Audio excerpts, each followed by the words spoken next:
Ceux qui fuient les guerres, les persécutions, la torture, les dictatures doivent être accueillis. Une gauche fière de ses valeurs et sensible au sort des migrants, Manuel Valls s'est efforcé de remobiliser ses troupes en concluant l'université d'été du PS à La Rochelle.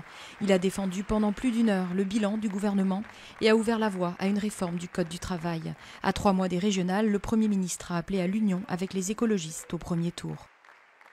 L'Europe veut enfin agir face à la crise migratoire. Paris, Londres et Berlin demandent une réunion des ministres de l'Union européenne dans les 2 prochaines semaines pour mettre en place notamment des centres de tri distinguant réfugiés relevant du droit d'asile et migrants économiques.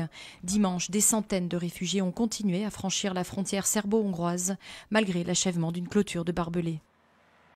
Le gouvernement libanais toujours sous pression au lendemain d'une manifestation monstre. Crise des ordures, corruption. Des dizaines de milliers de personnes sont descendues crier leur ras-le-bol de la classe politique dans les rues de Beyrouth.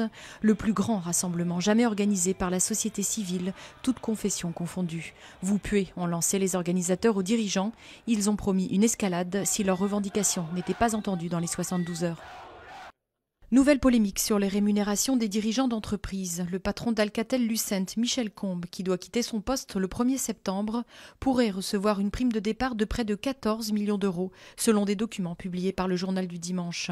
Le gouvernement a demandé à Michel Combes de revoir ses conditions de départ. Le nord de Paris s'est transformé en véritable ville hindoue pour la fête de Ganesh. Comme chaque année, la communauté hindouiste indienne et sri-lankaise a célébré le dieu à tête d'éléphant. L'effigie de ce populaire dieu de la sagesse et de l'intelligence, entre autres, s'est promenée dans les rues de la ville lors d'un défilé festif dont l'un des rituels consiste à briser des noix de coco pour chasser le mal.